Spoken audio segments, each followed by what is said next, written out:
It didn't take long, did it, for celebrities to find an excuse as to why they simply can't help out in this dire crisis for the poor people of Ukraine and Russia too. But what excuses so far have they come up with? Good morning, Neil. Sean here in the very heart of London. Thank you for your time today. Nice to see you. As you know, we recently revealed to you that the celebrated actor Benedict Cumberbatch was aiming to house a refugee. This has been going on a few years now, but of course I'm sure he will get round to it once he's picked up all those awards during an award season.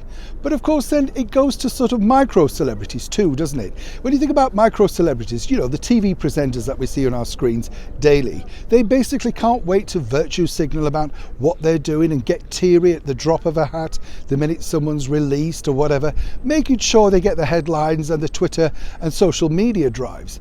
But this particular story caught my eye because it all centres on the now little watched GMB, that is Good Morning Britain, one of our one-time premier breakfast shows over here in the United Kingdom. They were having a debate about whether, you know, certain people could house refugees, particularly from war-torn Ukraine. And there's a scheme over here in the United Kingdom right now where they will pay you to assist and get these people back on their feet. Very noble indeed. Now, one of the presenters basically said it wasn't for him and he simply couldn't do it.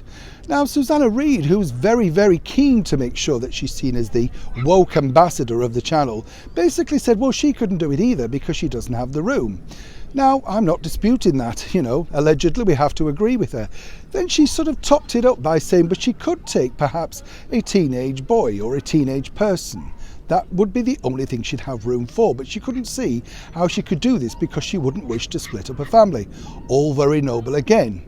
Until, of course, you cast your mind back a couple of weeks when the same channel was celebrating the fact that Susanna Reid is now the highest paid woman on TV at over £1 million a year.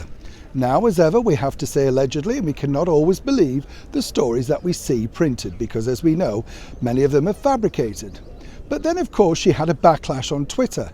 And more seemingly, it seems to appear that, well, couldn't Susanna Reid at least rent somewhere for a year for some of these poor people to live?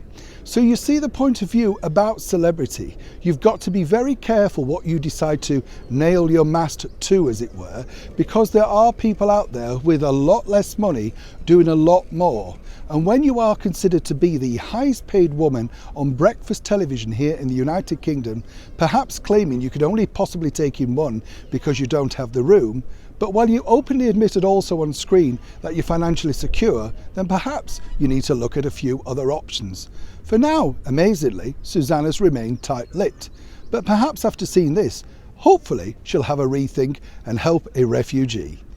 Neil Sean in the very heart of London.